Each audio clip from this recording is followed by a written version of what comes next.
রাত পোহালেই ঈদুল আজহা। কোরবানির এই ঈদের দিন রাজধানী ঢাকায় বৃষ্টি হতে পারে বলে জানিয়েছে আবহাওয়া অধিদপ্তর। তবে সকালের দিকে না, দুপুর বা বিকেলে বৃষ্টির আশঙ্কা রয়েছে।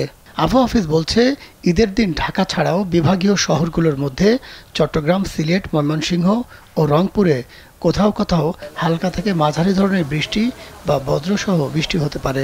রোববার আবহাওয়া অধিদপ্তর দেওয়া এক পূর্বাভাসে এসব তথ্য জানানো হয়েছে। তাতে বলা হয়েছে, রংপুর, ময়মনসিংহ ও সিলেট বিভাগের কোথাও কোথাও, চট্টগ্রাম বিভাগের কিছু কিছু জায়গায় এবং রাজশাহী, ঢাকা, খুলনা ও বরিশাল বিভাগের দু এক জায়গায় অস্থায়ীভাবে দমকা হাওয়া থেকে হাওয়াসহ হালকা থেকে মাঝারি ধরনের বৃষ্টি বা বজ্রসহ বৃষ্টিপাত হতে পারে। অন্যদিকে বৃষ্টি হলেও এতে ভ্যাপসা গরমের তীব্র কষ্ট কমার সম্ভাবনা নেই। আবহাওয়া অধিদপ্তরের পর্যবেক্ষণ বলছে, ঈদের দিন থেকে শুরু করে তার পরের দুদিনেও একই ধরনের ভ্যাপসা গরম থাকতে পারে।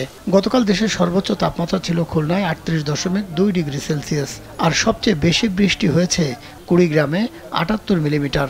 রাজধানীর সর্বোচ্চ তাপমাত্রা উঠেছিল ৩২.৫ ডিগ্রি সেলসিয়াস। তবে রাজধানীতে আকাশ দিনভর মেঘলা থাকলেও কোথাও বৃষ্টিপাত রেকর্ড করা হয়নি।